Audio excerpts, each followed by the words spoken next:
Hey y'all, welcome back to my channel. It's your girl Britianna and I am back with another fragrance video. Yes, I know it's been a while. I'm sorry. Life has been lifing, but I promise y'all, I came back today with that heat, with that fire, and with that pressure. I'm going to be talking about my latest fragrance pickups that I purchased just in time for fall. Now, y'all know sometimes, like, I will wear a fragrance no matter what time of the year, but I just feel like these picks are just going to be even more better during the winter and fall months. So if you are interested to see what I picked up, stay tuned. All right, y'all. So the first fragrance we're going to talk about is the Jo Malone's Maritonka. Ooh-wee, baby. Before this semester's over, you're gonna be real sick of that phrase. Okay, so the notes. We have myrrh, of course, tonka, and lavender. This is like the perfect unisex scent. It's straight down the line in my opinion. It doesn't lean feminine or masculine to me. It's just a great blended scent. When I spray this, I get just this super creamy, sweet, worn with just the perfect amount of spice, like that little drizzle of spice that just sets everything off, which makes it perfect for fall. When I smell this, I just think of the crisp air, the leaves rustling on the ground, and I'm drinking some type of latte. It could be pumpkin spice, a macchiato, whatever. It just gives me that good coffee Starbucks vibe, and I am here for it all. Sillage on this is perfect. It gives you that perfect projection that to where people are going to smell you, they're going to know you have arrived, but it's not offensive at all. And this fragrance is just so well blended and creamy and beautiful and yummy that people, when they smell it, they're not going to get offended anyway, even if it was loud. But it's just that perfect sillage, just to let them know I have arrived, that I'm smelling good. Longevity on the skin is amazing. The most I've tried is 16 hours because I do take a bath. I wash myself, but it did last from shower to shower, and it even lingers on your clothes. So when I put this on and I get some on my clothes, I literally have to run my cycle an extra time or two to get this fragrance out. And some may not like that, but I love that because, baby, if I'm spending coins, I don't need my fragrance to leave until I tell her it's time to go. So definitely 10 out of 10 recommend, and that's Jo Malone's Maritonka. Next up, we have the K. Ali Love Fest Burning Cherry 48. K. Ali, Mona, hope you hear me, girl. You did your thing once again. You never disappoint me. Never. And I don't think you can. So in this, we have the Burning Cherry, we have Raspberry, Praline, Palo Santo, Guaiac Wood, and Patchouli. I'm not big on fruity scents, but this is the perfect sweet, spicy blend again with the perfect amount of woody oud greatness, okay? When I spray this, I think about going camping. Outdoors, which I probably never do. But imagine me setting a fire with these good old wood and baking the perfect cherry pie on top. This is exactly what she gives. The sour cherry in this scent is so authentic. It's no imitation here. It is so very much real, and it's prominent in the opening, and as the scent dries down and meshes with your skin, you get that good old sweetness from the praline. The patchouli sits in the back and does her thing. But those woods, baby, those woods come in and give that extra oomph and that extra depth, and it's not doing too much at all. It creates this perfect, like, burny, smoky, sweet greatness that I cannot help but just want to wrap my arms around. I was a bit afraid when I heard the burning cherry part and I heard these woods in there. It put me in the mindset of Replicas by the Fireside. Now that's just too much burnt for me, and it was just too much. It was just too much. It just smelled like my fireplace was on fire, or my campfire was turning into something that Smokey the Bear wouldn't approve of. You know, it was getting a bit out of hand. But this was done so well. It's so well rounded, and it's very interesting, and I love it. It's a skin scent. It doesn't linger too long. Like, if you walk past somebody fast enough, they might smell it on you. And even on myself, it tends to die down after about 4 hours or so. It's okay, but at the same time, I love her. I love her enough to reapply. I'm okay with that. And I've also noticed too that she's really good. She's a really good team player. So if you blend her with any other KI scents, I've also paired her with Ebony Wood from Zara, and she did so good, and she plays well with others, and that actually helped with the longevity of this scent. So she's definitely a good blender. She smells amazing. I definitely recommend her again, and that is the KI Lee Love Fest Burning Cherry 48. All right, y'all. Next in the lineup, we have Zara Jobs Cambridge Club. Y'all. Okay, let me read y'all the notes. So we have Bulgarian Rose. We have coriander, bourbon vanilla, coffee, and caramel. Florals scare me. Florals scare me so much because they can get real medicinal real quick on my skin. And if I'm not careful and I spray too much, they can give me a headache. So the Bulgarian Rose, I was like, I was a little hectic when I tried it, but I was like, whatever, let's just do it. Because the rest of the notes were so intriguing, and Zara Jobs never seemed to disappoint me either because their blends are so well. So I'm like, I know this is going to be blended well. Let me just go ahead and cop it. This was a blind buy. I bought the full bottle.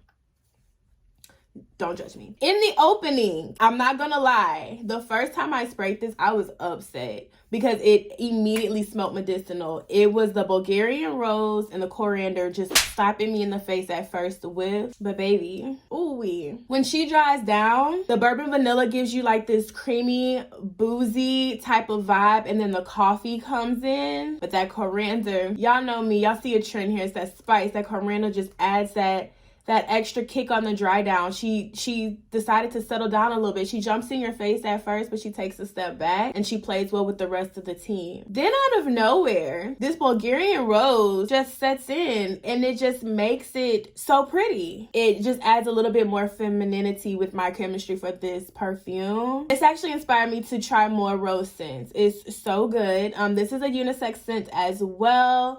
Honestly, I feel like it could lean a little bit more masculine because of the coriander and like the vanilla and the coffee, but that Bulgarian Rose just brings it back in. Either way, I was gonna wear it either way, even if it was super masculine. Even if this was a cologne, I would have worn it anyway. But that Bulgarian Rose, if you're just too afraid of smelling a little bit too spicy, it just ties everything together.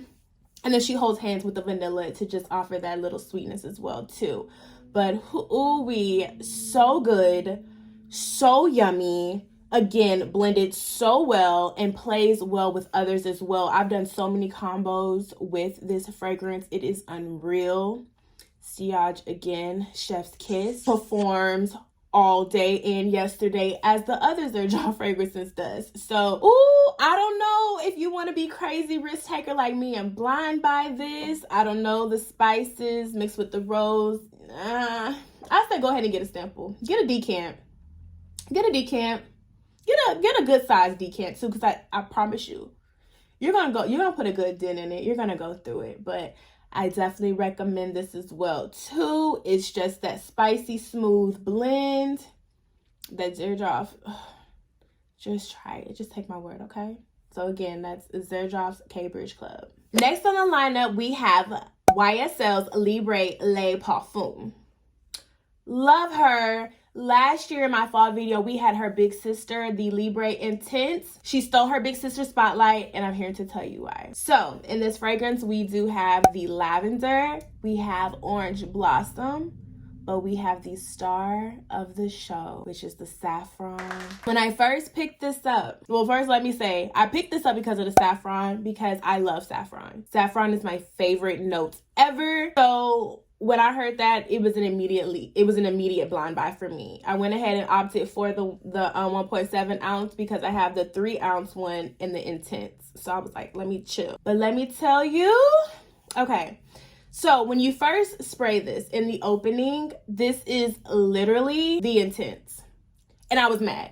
I was like, I know I didn't just purchase her little sister and they just have this one note sprinkled in the background. Immediately I was upset, but I was like, let me calm down. Let me let her do what she does best, okay? And on that dry down, that saffron peeked through with the lavender, and it just offered this soft, spicy, sweet goodness that saffron is known for. And it's just blended together so good. We still have the original intense DNA lingering in the background, which I'm okay with, but that lavender and saffron, it just takes it to a whole nother level. And then we have that vanilla to just balance everything out, just to keep it warm, keep that warmth in there and that sweet goodness. But that saffron and that lavender brought that spice, and I am in love. Not to mention the sillage and the projection of this is amazing. You're going to get compliments. People are going to smell you and they're going to be happy that you walked past them. It's just too much goodness to be offensive to anyone. You also still get your 8 hours wear. It may linger on your clothes. Again, you may have to run that cycle through a couple of times, but again, who's worried about it? It's just too good. This is hands down my favorite designer fragrance. It definitely gives me niche vibes. I love this better than the Intense. And once I'm done with my 3-ounce Intense bottle, she's done for. I'm repurchasing this one. It's so much better. YSL did their thing with this, and I am not mad at it. I could be partial because of the saffron, but I still am so in love. So 10 out of 10, recommend this as well. And this is the YSL Libre Le Parfum. Our last but not least pick is the Mix Bar Whipped Almond. This right here, this fragrance, to be only $20, packs a mean punch. Strikes a mighty blow. And I see why my Target was always sold out of this. Let me read the notes for you really quick. There's sweet milk, almond, iris, and sandalwood. Baby, this smells so good, and it smells exactly like that. It's very milky and sweet and savory, and that almond smells like they took some almonds and roasted them to perfection. Whipped it up with a little bit of milk and threw it in this bottle. It's so good. And what I did read on the site about this fragrance is that they said that they thoughtfully formulated this fragrance to be either worn alone in its own goodness, but to be layered or mixed. I guess that's why they call it Mix Bar. I don't know, but it's true. She plays so well with others. She does so good in the group assignment. I can't even name the amount of combos that I have created with this scent. It's unreal. But anytime you want to add some sweetness or savoriness to a fragrance and try to make it more of a gourmand, add this bad boy to it. Well worth the money. I need to go ahead and give me some backups, and I want to try their other fragrances from this company because it's too good. Best $20 I've spent in a while. I'm not going to lie. It's just that good and perfect for the fall months. Like, it's going to add so much warmth and sweet, creamy goodness to any scent that I want to pair it with, and I'm so excited for the more combos that will be coming with this. So definitely recommend this as well. And this is the Mix Bar Whipped Almond. All right, you guys, those were my latest perfume picks for the fall. I hope you enjoyed them. If you decide to try them, please let me know. I'm excited to hear your thoughts. And if you have any that you feel like I should try, please feel free to comment down below. Don't forget to like and subscribe. And again, I thank you guys so much for watching. I love you so much. Mwah, mwah, mwah.